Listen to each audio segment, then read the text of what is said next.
The pink sweatshirt should have been in a donation box or tucked away in a memory chest, anywhere but where it was found. Amanda Hart was just 4 years old when she vanished from her own driveway on a sunny afternoon in 2015, leaving behind only colorful chalk drawings on the pavement. 2 years later, a maintenance worker's disgusting discovery in an abandoned restroom would unlock the darkest secret imaginable.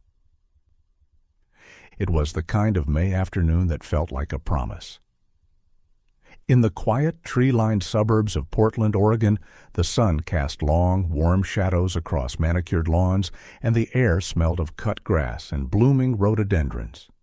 This was the world of the Hart family in 2015, a world built on the steady foundation of routine and love, a world where the greatest dangers seemed 1,000 miles away.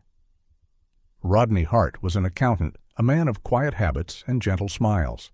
His wife, Sabrina, a graphic designer who still took on occasional freelance projects, had channeled much of her creativity into motherhood, orchestrating a life for their 4-year-old daughter, Amanda, that was rich with color and play. Amanda was the vibrant center of their universe.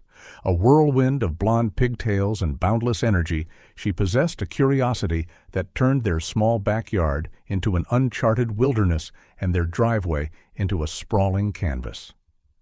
On that particular Friday, the promise of the afternoon felt especially bright.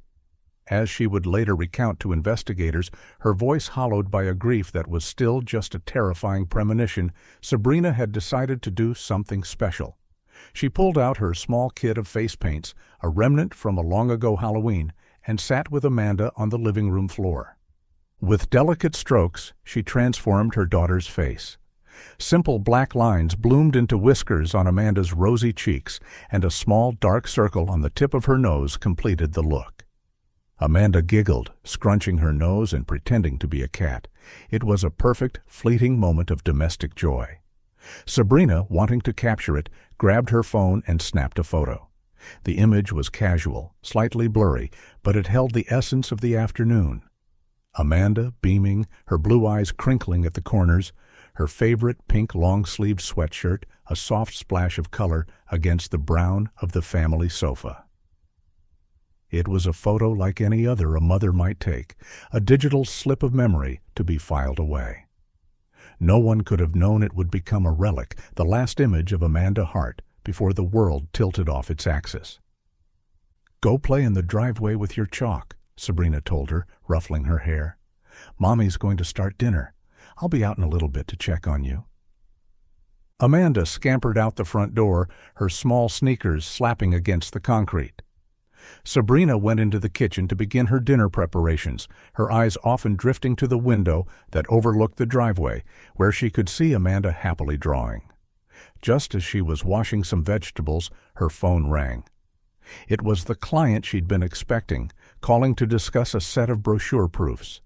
As she would later explain to detectives, her voice thick with a guilt that would become her constant companion, she moved from the kitchen to the small office nook just a few feet away. She needed to be at her laptop to review the files the client had sent. The call required her full attention as they went over layouts and font choices.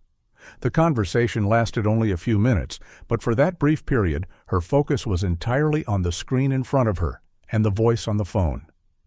When the call ended, she returned to the kitchen, her mind now on the evening meal, assuming Amanda was still engrossed in her chalk art just outside.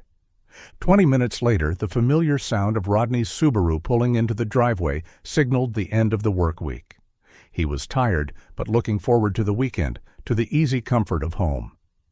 As he stepped out of the car, he noticed the colorful chalk drawings scattered across the pavement, a vibrant, silent testament to his daughter's afternoon. But the artist herself was gone. He felt a flicker of confusion, nothing more. She was probably inside with Sabrina. He walked into the house, dropping his keys into the ceramic bowl by the door. "Honey, I'm home," he called out. Sabrina emerged from the kitchen, wiping her hands on a dish towel. "Where's Manda?" he asked, his voice light. Sabrina frowned. "She's in the driveway. I just saw her a few minutes ago." A cold stillness entered the room. They looked at each other, a silent question passing between them. It was a look that would replay in their nightmares for years to come, the exact moment that casual certainty curdled into a sickening dread. They moved as one, bursting out the front door, the screen door slamming shut behind them. "Amanda!" Sabrina's voice was sharp, a blade cutting through the placid afternoon air. "Amanda! Honey!" Rodney's deeper call joined hers, echoing down the quiet street. They checked the backyard, a space they knew as intimately as their own hands. The swing set was still. The sandbox cover was in place. They tore around to the side of the house, peering behind the dense azalea bushes where Amanda sometimes liked to hide. Nothing. Panic, cold and sharp, began to claw at their throats. They ran to the neighbors' houses on either side, their calls growing more frantic, more ragged. Their neighbor, Mr. Henderson, was watering his petunias and shook his head, his face etched with concern. The family across the street was inside, their television audible through an open window. No one had seen a thing. The street, which had felt so safe and familiar just moments before, now seemed vast and menacing, a place of shadows and secrets. The chalk drawings on the driveway were the only evidence that Amanda had been there at all. 10 minutes. It had been only 10 minutes since Rodney had come home, but it felt like a lifetime. The sun was beginning to dip lower, painting the sky in hues of orange and purple, a beautiful, cruel backdrop to their unfolding horror. Every logical place had been checked. Every call had gone unanswered. The silence that met them was absolute, unnatural. It was Sabrina who finally broke. Her face, pale and streaked with tears, crumpled as she looked at Rodney. "We have to call," she whispered, the words barely audible. He nodded, his own throat too tight to speak. Sabrina fumbled for her phone, her fingers shaking so violently she could barely unlock the screen. The 911 call was a choked, fragmented plea. "My daughter. She's gone. She was right here." The first police cruiser arrived in under 5 minutes, its flashing blue and red lights a jarring intrusion into the serene suburban twilight. The officer who stepped out was young, his expression a practiced mask of calm. He asked questions, Amanda's age, what she was wearing when they last saw her, but his professional demeanor did little to soothe the raw terror that had consumed Rodney and Sabrina. As more cars arrived, the street transformed. The quiet cul-de-sac became a staging ground, the flashing lights casting eerie, dancing shadows on the houses. Neighbors emerged from their homes, drawn by the commotion, their faces a mixture of curiosity and fear. The official search for Amanda Hart had begun, but for her parents, the world had already ended. It had ended in the silence of an empty driveway, surrounded by the fading chalk drawings of a little girl who was no longer there. The arrival of the first patrol car was merely the overture. Within the hour, the quiet suburban street had transformed into the nerve center of a major law enforcement operation. The Portland Police Bureau, recognizing the terrifying hallmarks of a potential child abduction, bypassed procedural caution and triggered a full-scale response. A mobile command post, a large, sterile-looking RV with an array of antennas bristling from its roof, was parked at the entrance to the cul-de-sac, its generator humming a low, constant thrum that vibrated through the pavement. Detective Miles Corbin, a man whose weary eyes had seen too many of these scenes, arrived to take the lead. He was methodical, his presence a calm anchor in the swirling storm of panic and procedure. He spoke to Rodney and Sabrina with a practiced gentleness, but his questions were sharp, precise, aimed at stitching together the fragile timeline of the last hour. Under the strobing red and blue lights that painted the neighborhood in frantic, unnatural colors, the FBI's Child Abduction Rapid Deployment Team was notified, their imminent arrival signaling the case's grim ascent to the highest level of federal concern. The search grid was drawn, expanding outward from the Hart's driveway in concentric circles. A stone dropped into a still pond, the ripples spreading into the encroaching darkness. The first critical step was to determine if Amanda had wandered off or been taken. That question was answered with chilling finality by a 4-year-old bloodhound named Rocco. His handler, a stoic state trooper, presented the dog with one of Amanda's socks, retrieved from her bedroom hamper. The dog inhaled the scent deeply, his tail giving a single, decisive thump against the handler's leg. Rocco cast about the driveway for a moment, his nose to the ground, ignoring the myriad scents of neighbors and first responders. He picked up the trail near the chalk drawings, followed it with unwavering certainty down the slight incline of the driveway and then to the curb. There, at the edge of the asphalt where the suburban lawn met the street, Rocco stopped. He whined a low, frustrated sound and circled the spot 3 times before looking back at his handler, his task complete and his message clear. The scent ended there. It didn't continue across the street, nor did it follow the sidewalk in either direction. It simply vanished into the air. As the handler would later state in his official report, the dog's behavior was consistent with only one scenario: a vehicle pickup. Amanda had not wandered. She had been taken. The theory that she was hiding or had simply strayed too far evaporated in the cool night air, leaving behind a far more terrifying reality. With the abduction scenario all but confirmed, Detective Corbin's team began the painstaking process of canvassing the neighborhood again, this time with a sharper focus. They were looking for the out-of-place, the anomalous, the details someone might have seen but dismissed. It was Mr. Henderson, the elderly neighbor from next door, who provided the first tangible, albeit frustrating, lead. He'd been in his garden, he explained, his hands still faintly smelling of soil as he spoke to a detective on his porch. He remembered seeing a van. It was an older model, he thought, plain white, the kind a contractor or a plumber might drive. It had no logos, no distinctive markings. What caught his attention was how slowly it was moving, almost coasting down the street, at a time of day when most vehicles were either parked or moving with purpose. He hadn't seen the driver, nor had he thought to look at the license plate. It was just a white van, a ghost in the periphery of his afternoon routine. The information was frustratingly vague, yet it was all they had. A BOLO, a be-on-the-lookout alert, was issued statewide for an older, unmarked whitework van. The alert was a double-edged sword. It cast a necessary net, but it also opened the floodgates. For the next 48 hours, dispatch was inundated with calls. A white van was spotted near a park in Beaverton. Another was seen driving erratically on the I-5 corridor. Dozens were pulled over, their drivers questioned, their cargo holds searched. Each stop ended the same way, with a cleared driver and a growing sense of futility. The white van was everywhere and nowhere, a phantom that had materialized on a quiet street and dissolved back into the anonymous traffic of the state. While the search raged outside, Rodney and Sabrina faced their own private ordeal inside the walls of their home, which no longer felt like a sanctuary. As is tragically standard in such cases, the investigation necessarily turned inward. The parents are always the first suspects. They were separated and questioned for hours in different rooms of their own house, the familiar spaces now feeling alien and accusatory. Detectives had them recount the afternoon's timeline again and again, searching for inconsistencies, for any crack in the narrative. 20 minutes, Sabrina repeated, her voice a raw whisper. She was only alone for 20 minutes. Their home became a crime scene. A forensic team moved with quiet, impersonal efficiency, dusting for fingerprints, photographing every room, and seizing their computers and phones.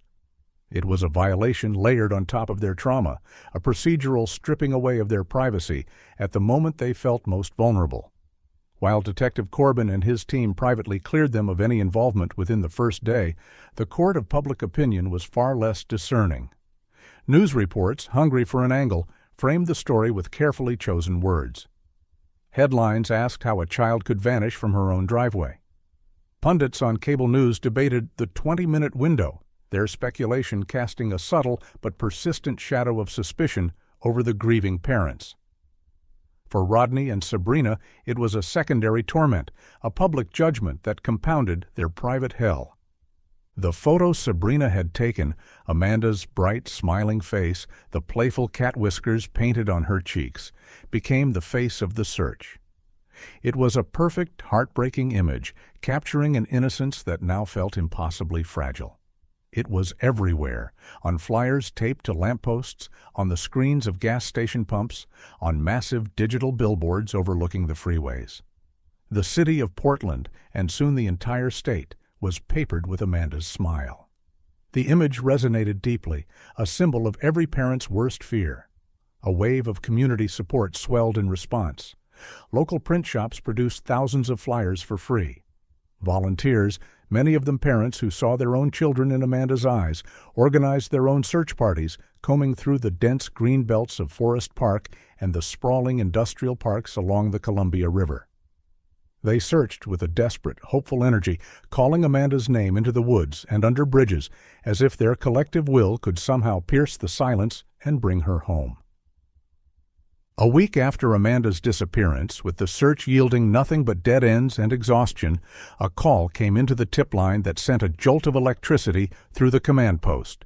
A long-haul truck driver, refueling at a sprawling rest stop 200 miles south of Portland, near the California border, claimed he had seen her. He was certain, a little girl with blonde pigtails and a pink shirt, eating French fries with a scruffy-looking man in his 40s. The man had seemed nervous, the driver reported, and the girl looked sad. The lead was electrifying. It fit the timeline. It fit the direction. Investigators scrambled, contacting California Highway Patrol to secure CCTV footage from the rest stop's convenience store. For 24 agonizing hours, Rodney and Sabrina were sequestered by the FBI, told only that there was a credible sighting. They clung to a desperate, fragile hope, imagining Amanda scared but alive. The emotional whiplash when the news finally came was brutal. The footage was clear. The girl had blonde hair and a pink shirt, but it wasn't Amanda. It was another family on a road trip, their daughter bearing a passing resemblance. The hope that had flared so brightly was extinguished, leaving behind an even deeper, colder darkness. After 3 weeks, the inevitable decision was made. The official large-scale search for Amanda Hart was suspended. The resources were finite, and with no new leads, the operation transitioned from an active search to a reactive investigation. The mobile command post, which had been a hub of constant frenetic activity, was driven away. The media vans packed up their satellite dishes and moved on to the next tragedy. The volunteers went back to their lives, leaving behind only stacks of fading flyers. For Rodney and Sabrina, the silence that descended upon their street was more deafening than the chaos had been. The case was now officially cold. Amanda was a file in a detective's drawer, a ghost haunting a quiet suburban house, and her parents were left adrift in a vast, unending void of not knowing. 2 years is a lifetime. It's long enough for seasons to bleed into one another until memories of a specific afternoon blur at the edges. It's long enough for a wound to scar over, the raw, open agony hardening into a dull, permanent ache. For Rodney and Sabrina Hart, 2 years was an eternity spent in a state of suspended animation, trapped in the amber of the day their daughter disappeared. The case of Amanda Hart, once a fixture of the nightly news, had long since receded from the public consciousness. The yellow ribbons tied around the oak trees in their neighborhood had frayed and fallen away. The flyers, with their haunting image of a smiling girl with cat whiskers, had been bleached by the sun and torn down by the wind, replaced by notices for summer festivals and lost pets. The case was officially cold, a term that felt both clinical and cruelly accurate. It lived in a thick manila folder on Detective Miles Corbin's desk, a silent, reproachful stack of paper among the urgent demands of new crimes and new victims. He hadn't forgotten Amanda. No cop ever truly forgets a missing child. But with no leads, no witnesses, and no evidence, there was nothing to pursue. The file was a monument to a dead end. The Hart's house on Sycamore Lane had become a museum of grief. Amanda's room remained untouched, a perfect, heartbreaking diorama of a 4-year-old's life. A stuffed giraffe lay on its side on the pillow, its button eyes staring at the ceiling. A half-finished drawing was still taped to the wall. Sabrina would sometimes stand in the doorway, unable to cross the threshold, the silence in the room so absolute it felt like a physical presence. The strain of their shared, unspoken sorrow had changed them. The easy laughter that once filled their home was gone, replaced by long stretches of quiet that were heavy with things unsaid. They moved around each other like ghosts in their own lives, bound by a love for their lost daughter, but isolated by the unique shape of their individual grief. Their marriage had become brittle, but it hadn't broken.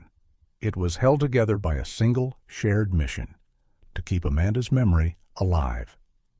They became reluctant archivists of their own tragedy. Rodney, the quiet accountant, built a website, findamandahart.org.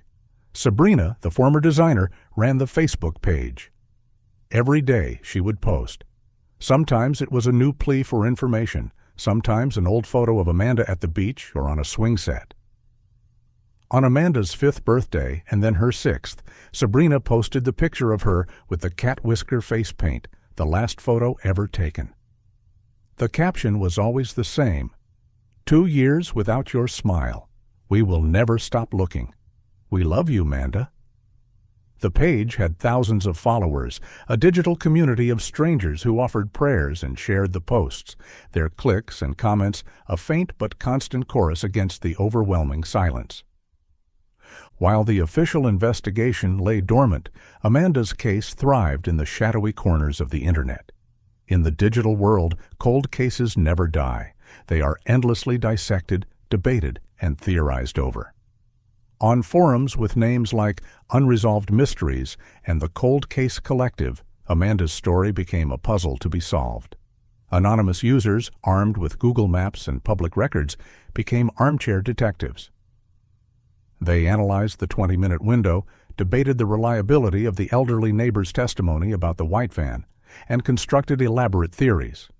One dominant theory, which mirrored the private thoughts of Detective Corbin, was that the abductor was an amateur, a crime of opportunity. The lack of a ransom demand, the simple snatch-and-grab nature of the disappearance, and the fact that the scent trail ended so abruptly at the street all pointed to someone unsophisticated, someone who likely panicked moments after committing the act. This theory was, in its own way, both more and less terrifying. It suggested the kidnapper wasn't a monster from a movie, but perhaps someone ordinary, someone who lived nearby, their darkness hidden behind a mundane facade. Other theories were darker, more conspiratorial. Some insisted it had to be someone who knew the family, someone who had watched their routine and knew the precise moment to strike. This line of thinking sent ripples of paranoia through Rodney and Sabrina's already shattered world. They would lie awake at night, replaying every interaction from that time, scrutinizing the faces of old acquaintances, mail carriers, and distant relatives, searching for a hint of malice they might have missed. For the online sleuths, it was a grim intellectual exercise. For the Harts, it was a form of self-torture, a constant reopening of the wound.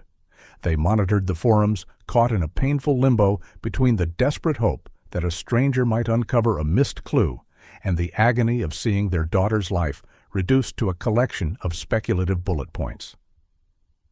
In the spring of 2017, nearly 2 years after Amanda vanished, a flicker of what seemed like real hope emerged from the most unexpected of places. Detective Corbin received a call from the warden of a state prison in Idaho. An inmate, a career criminal named Marcus Thorne, serving time for armed robbery, was claiming to have information about the Amanda Hart case.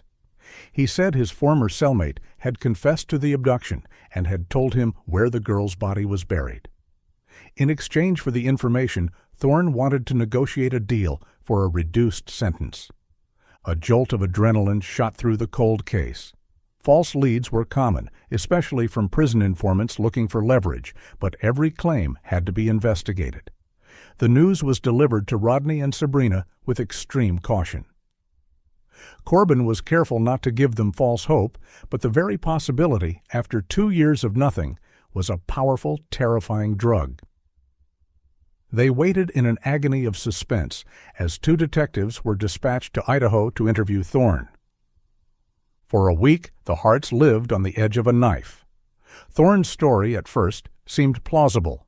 He provided details about the abduction that had been in the news, weaving them into a narrative about his supposed cellmate. He spoke of a shallow grave in a wooded area east of Portland. The detectives listened, cross-referencing his claims with the case file. But the story soon began to fray. The details were too generic. The timeline was inconsistent. When pressed, Thorne grew evasive. A polygraph test proved inconclusive, but his story was collapsing under its own weight. Finally, after days of questioning, he admitted it was all a lie. He had seen a true crime documentary about the case and concocted the story, hoping to trade a family's tragedy for his own freedom. The news was delivered to Rodney and Sabrina not with a bang, but with a quiet, devastating finality. The cruelty of the hoax was a fresh wound laid upon the old one. It was a stark confirmation of their isolation, a reminder that to the outside world their daughter's disappearance was a story, a piece of currency, a thing to be used. The brief, agonizing flare of hope was gone, and the void that remained was deeper and colder than before. The silence returned, more profound and absolute than ever.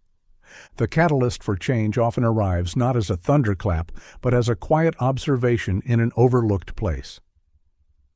In April of 2017, that place was a forgotten corner of the Mount Hood National Forest, and the observer was a man named Dave McCann.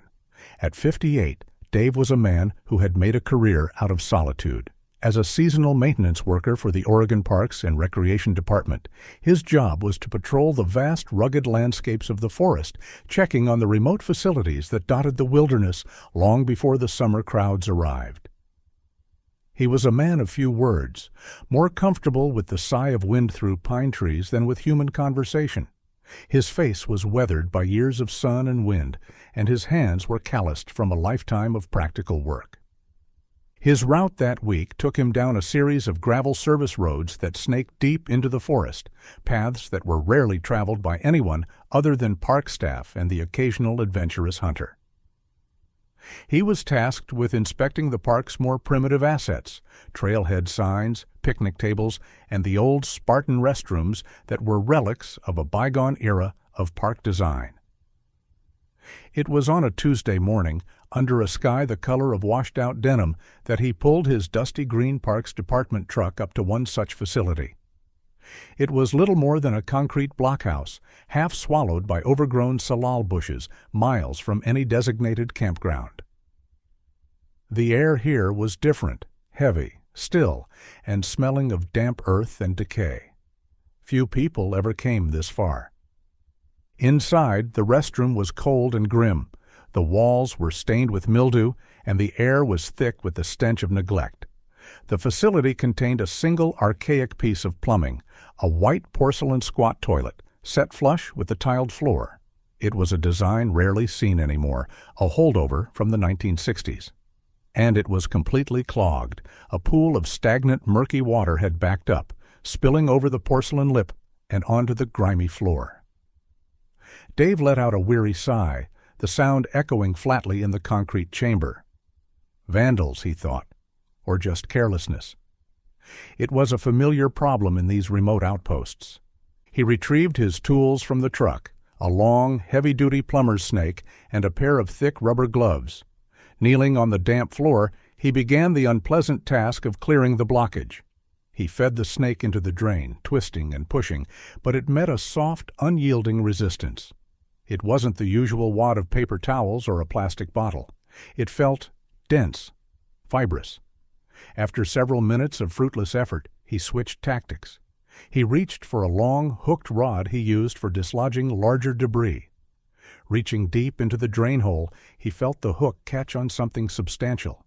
He pulled, grunting with the effort. The blockage shifted, and with a final, forceful tug, he dislodged a heavy, sodden bundle.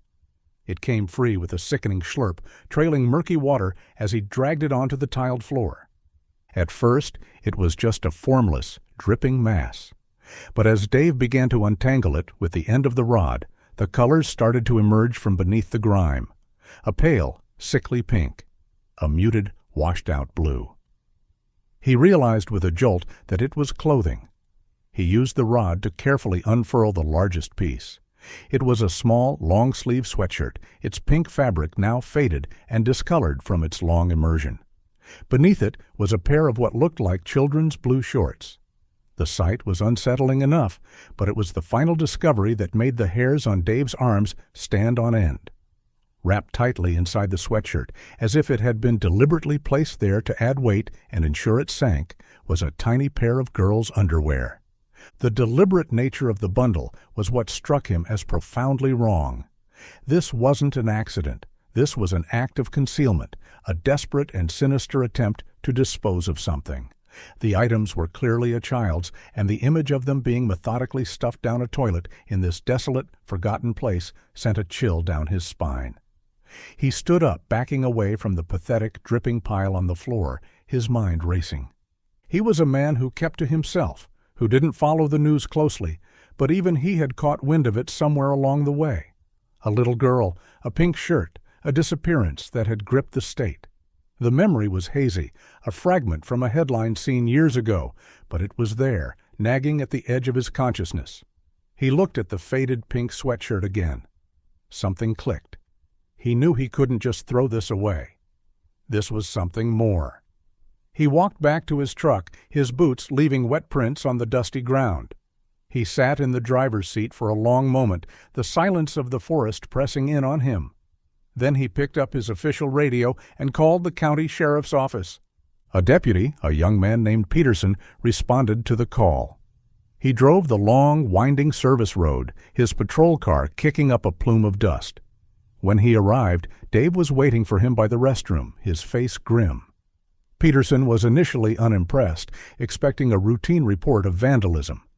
But when Dave led him inside and he saw the small, soiled pile of clothing on the floor, his demeanor changed. He recognized, as Dave had, that this was not ordinary trash. The deliberate bundling, the location, the fact that it was children's clothing, it all felt wrong. Following protocol, he carefully photographed the scene before using evidence bags to collect the sweatshirt, the shorts, and the tiny pair of underwear. He took a brief statement from Dave, thanked him, and drove back toward civilization, the small, wet bundle of evidence resting on the passenger seat like a terrible secret. Back at the sheriff's station, the evidence bags were logged and placed on a desk in the squad room. It was there that they caught the eye of Detective Miles Corbin. He had been transferred from Portland to the Clackamas County Sheriff's Office a year prior, seeking a quieter pace, but he had never let go of the Hart case. It was the one that had burrowed deepest under his skin. He walked over, drawn by the sight of the small pink shirt through the clear plastic. He picked up the evidence log, read the description. Clothing, child-sized, recovered from clogged toilet. Mint hood, NF. A jolt went through him, a surge of adrenaline and a cold wave of dread. He didn't need to see the file. He remembered the photo perfectly. He strode back to his office and pulled up the digital cold case file for Amanda Hart. On the screen, the photo from that May afternoon appeared. Amanda, smiling, with her cat whisker face paint and her pink sweatshirt. Corbin zoomed in on the shirt. He then pulled up the crime scene photos the deputy had just taken. The color was faded, the fabric warped. But there was no doubt. It was the same shirt. After 2 years of absolute, soul-crushing silence, the case had just broken wide open. 2 years after their world had been shattered, Rodney and Sabrina Hart received the knock on the door they had simultaneously prayed for and feared above all else. It was just after dusk. Detective Corbin stood on their porch, his face etched with a gravity that told them this was not a routine check-in. He was accompanied by a victim advocate from the FBI. They invited the detectives in, their hearts pounding in their chests. The air in the living room was thick with unspoken questions. Corbin was gentle, his voice low and steady. He didn't want to give them false hope, but he couldn't shield them from the truth. He explained what had been found, where it had been found, and why he was there. He laid out a series of high-resolution photographs on their coffee table, the faded pink sweatshirt, the blue shorts, the tiny underwear, all laid out on a sterile blue cloth in a forensics lab. Sabrina let out a small, strangled gasp and sank onto the couch, her hand flying to her mouth. Rodney stood frozen, his eyes fixed on the images. Sabrina reached out a trembling finger and pointed at the sweatshirt. "That's hers," she whispered, her voice cracking. "It had a small tear on the cuff. I sewed it with white thread." Corbin zoomed in on one of the photos on his tablet. There, on the left cuff, was a small, neat line of white stitching, almost invisible, but undeniably there. It was the confirmation they needed, and the one they had dreaded. The clothes were Amanda's. The discovery was a shockwave that tore through the quiet grief they had learned to live with.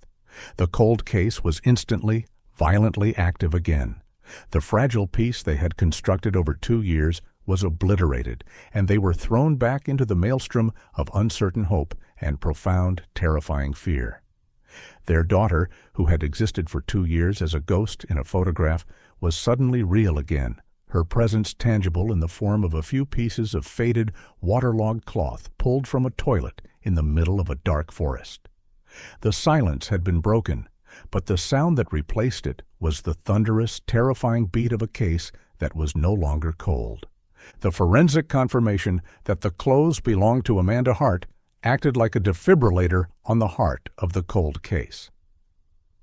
The Oregon State Police Crime Lab went to work with a renewed sense of urgency. While the prolonged immersion had destroyed any usable DNA from the garments themselves, the fabric's condition told its own story. The extreme fading and degradation of the synthetic fibers were consistent with being submerged in cold, stagnant water for a significant period. Experts estimated the clothes had been in the toilet for at least a year, but likely not the full 2 years since Amanda's disappearance. This was a crucial piece of the puzzle. It created a new, more recent timeline. The person who had taken Amanda had returned to dispose of this evidence long after the initial crime, suggesting a continued connection to the area and a lingering paranoia. The stupid kidnapper theory, once a speculative whisper in online forums, now became a central pillar of the renewed investigation. A sophisticated predator, investigators reasoned, would have burned the clothes or buried them deep in the forest, not attempted to flush them down a toilet where they were almost guaranteed to cause a blockage. This pointed to an offender who was impulsive, unsophisticated, and prone to panic, the same profile they had considered 2 years earlier. But now they had a new, powerful piece of information, a geographic anchor. The investigation, which had once been a sprawling, directionless search across the state, now had a focal point, the vast, rugged wilderness of Mount Hood National Forest. Detective Corbin's team began the monumental task of re-examining every piece of information from the original 2015 investigation, viewing it all through this new geographic lens. They pulled the files on every person of interest, every tip, every registered sex offender within a 100-mile radius of Portland, and began cross-referencing their histories for any connection, no matter how tenuous, to the national forest. Did they camp there? Did they have family in the area? Did their cell phone ping off a tower nearby in the last 2 years? It was a painstaking search for a needle in a haystack the size of a mountain range. Weeks turned into a month. The initial adrenaline rush began to fade, replaced by the familiar grind of investigative work. Then they got a hit. It wasn't from a new tip, but from the dusty archives of the original case file. A man named Frank Miller. In 2015, Miller had lived just 3 blocks from the Hart family. He had been on the list of neighbors to be interviewed, a routine check. The original report described him as a quiet, socially awkward man in his late 30s who worked odd jobs as a handyman. He had a minor criminal record from his early 20s, a couple of trespassing charges, nothing violent. During his initial interview, he had been nervous and evasive, with no solid alibi for the afternoon Amanda disappeared. But with no evidence linking him to the crime, he had been dismissed as just another strange neighbor, one of many loose threads in a case full of them. Now, running his name through the new search parameters, a critical detail emerged. Frank Miller's deceased grandparents had owned a small, dilapidated cabin on a private plot of land deep within Mount Hood National Forest. The property records confirmed its location, less than 5 miles down a series of logging roads from the remote Restroom where Dave McCann had found the clothes. It was the kind of connection that made the hair on a detective's neck stand up. A further check revealed another crucial fact. Miller had abruptly moved out of his Portland apartment 6 months after Amanda's disappearance, relocating to a small, economically depressed town in eastern Oregon, effectively dropping off the grid. The pieces began to slot into place with a sickening click. A quiet loner living blocks away from the victim. A history of trespassing. A family cabin providing a hidden, isolated location within the new geographic focus area. A sudden move after the crime. It was a chain of circumstantial evidence, but it was the strongest one they had. The investigation shifted its full weight onto Frank Miller. A team of plainclothes officers was dispatched to the small eastern Oregon town where Miller now lived. They found him working as a handyman for a local motel, living alone in a small, run-down rental house. They began quiet surveillance, observing his routines. He was a creature of habit, a ghost in his own life. He went to work, came home, and rarely interacted with anyone. He fit the profile of an opportunistic offender, a man living with a terrible secret, trying to make himself as small and invisible as possible. While Miller was being watched, Corbin's team secured a search warrant for the family cabin in Mount Hood. The warrant was granted based on the new evidence, and a team of investigators and forensic specialists made the long drive up the same gravel roads Dave McCann had traveled. The cabin was exactly as the records described, a small, ramshackle structure slowly being reclaimed by the forest. It was dusty, filled with old furniture covered in mildewed sheets, and smelled of rot and time. It looked as if no one had been there in years. The team conducted a meticulous search. They used black lights to check for biological evidence and combed every inch of the dusty floorboards. For hours, they found nothing. The place seemed clean. Then, one of the younger detectives, remembering Miller's handyman profession, decided to check the crawl space beneath the cabin. He pulled up a loose floorboard in a back bedroom closet, the wood groaning in protest. He shone his flashlight into the dark, musty space below. And there, nestled in the dirt next to a stack of old newspapers, was a small, brightly colored object. He carefully retrieved it. It was a plastic hair clip, shaped like a cartoon cat. It was the kind of small, cheap accessory a little girl would love, the kind that could easily fall from a pigtail and be forgotten. The hair clip was carefully bagged and photographed. That evening, Detective Corbin paid another visit to Rodney and Sabrina Hart. He showed Sabrina the photo of the clip on his tablet. Her breath caught in her throat. "Amanda had one just like that," she said, her voice barely a whisper. "It was her favorite. She was wearing it the day she—" She couldn't finish the sentence. It was the final piece they needed.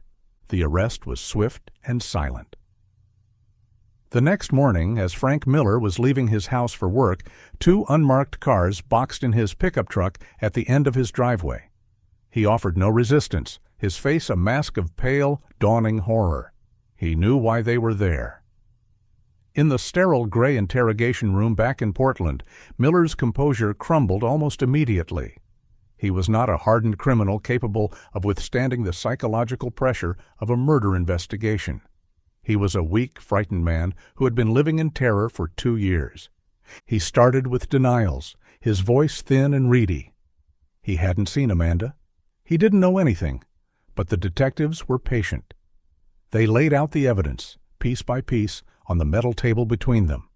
A map showing the proximity of his old apartment to the Hart's home. A photo of the family cabin. A map showing its proximity to the restroom where the clothes were found.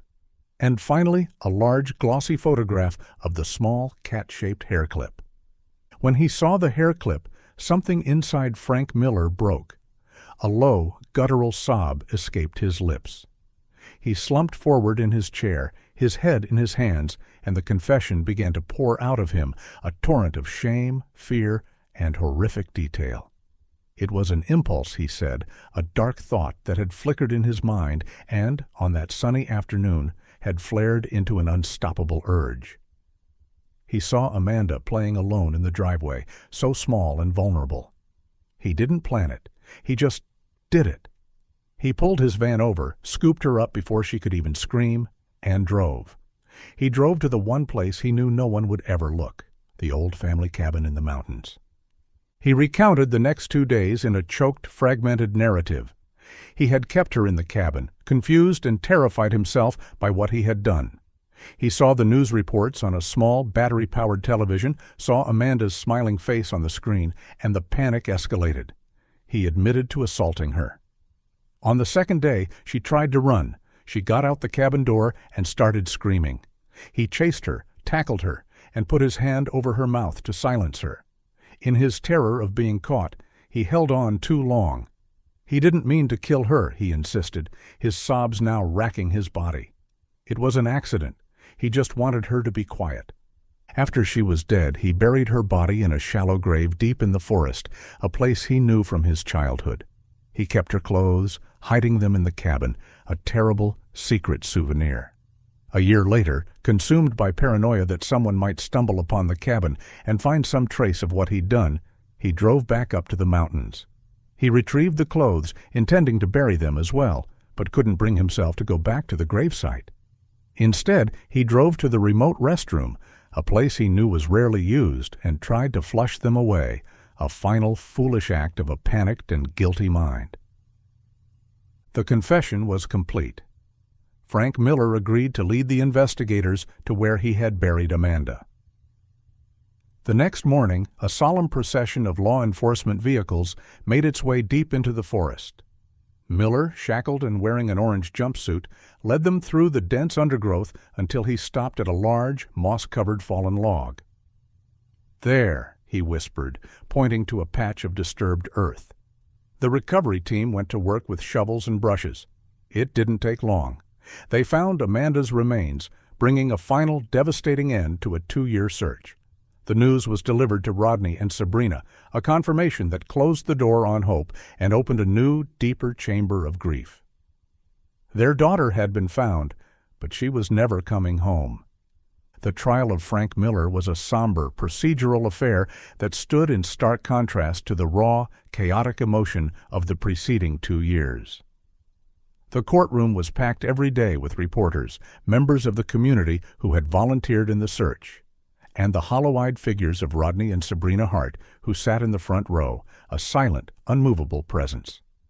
Miller, looking smaller and more pathetic than the monster he had become in the public imagination, rarely looked up from the defense table. His defense team attempted to paint him as a victim of his own disturbed mind, a pathetic loner with profound social deficiencies who had been overwhelmed by an impulse he couldn't control. They argued that Amanda's death, while tragic, was not premeditated murder, but a case of manslaughter, the accidental result of a panicked attempt to silence a child. They presented psychiatric experts who testified to Miller's low IQ and his history of social isolation. They tried to frame the narrative around his weakness, not his malice. The prosecution, however, systematically dismantled this portrayal. They presented the jury with a clear, chilling timeline of calculated actions. The abduction itself was an act of predatory violence, not a simple mistake. The decision to take Amanda to a remote, family-owned cabin was not impulsive, but strategic. The 2 days he held her captive were a period of sustained terror. And the final act, the suffocation, was presented not as an accident, but as the ultimate act of self-preservation by a man desperate to escape the consequences of his crimes. The prosecution's most powerful piece of evidence was Miller's own confession, his words read back to the court in a flat, dispassionate tone that amplified their horror. The story of the clothes found in the squat toilet became a central theme. The prosecutor, a sharp, articulate woman named Eleanor Vance, used it to demolish the defense's argument of a simple-minded man who panicked. This was not the act of a man who didn't know what he was doing, she argued in her closing statement, her voice ringing through the silent courtroom. This was the act of a man trying to erase his victim, to flush away the last traces of a little girl's life. But he failed. His one foolish, arrogant mistake, his belief that he could simply make evidence disappear, is the very reason we are here today. That faded pink sweatshirt, pulled from the filth of that forgotten restroom, was Amanda Hart's final cry for justice. And it was heard. The jury deliberated for less than 6 hours. The verdict was read to a courtroom holding its collective breath, guilty on all counts, including kidnapping and aggravated murder. Frank Miller was sentenced to life in prison without the possibility of parole. As he was led away in handcuffs, he glanced for a single moment toward Rodney and Sabrina. There was no remorse in his eyes, only a vacant, hollow emptiness. Justice had been served, but it offered no comfort, only a grim final punctuation to their tragedy. With the trial over and the truth finally brutally known, Rodney and Sabrina could at last begin the long, arduous process of grieving. The not knowing had been a unique form of torture, a limbo of hope and despair. The certainty of Amanda's fate, while devastating, allowed them to take the first steps onto solid ground, however fractured it might be. They sold the house on Sycamore Lane, unable to live with the ghosts of that sunny afternoon, and moved to a small town on the Oregon coast, seeking the solace of the sea's constant, rhythmic roar. The story of Amanda Hart's disappearance and the unlikely clue that solved it became a part of Oregon's history, a cautionary tale passed down through generations of law enforcement and families. The remote restroom in Mount Hood National Forest was demolished a year after the trial, the concrete structure torn down, and the land left to be reclaimed by the forest. The squat toilet, the grim vessel of the case's most crucial clue, was shattered and buried. Nature began its slow work of erasing the scar, covering the concrete foundation with moss and ferns. In a park in their new coastal town, Rodney and Sabrina dedicated a memorial bench to Amanda. It was simple, made of dark wood, with a small brass plaque that read, "In loving memory of Amanda Hart. May her light remind us to cherish every moment." The bench overlooked a playground, and sometimes, on quiet afternoons, they would sit there and watch the children play, their laughter echoing in the salt-tinged air. It was a painful pilgrimage, but a necessary one.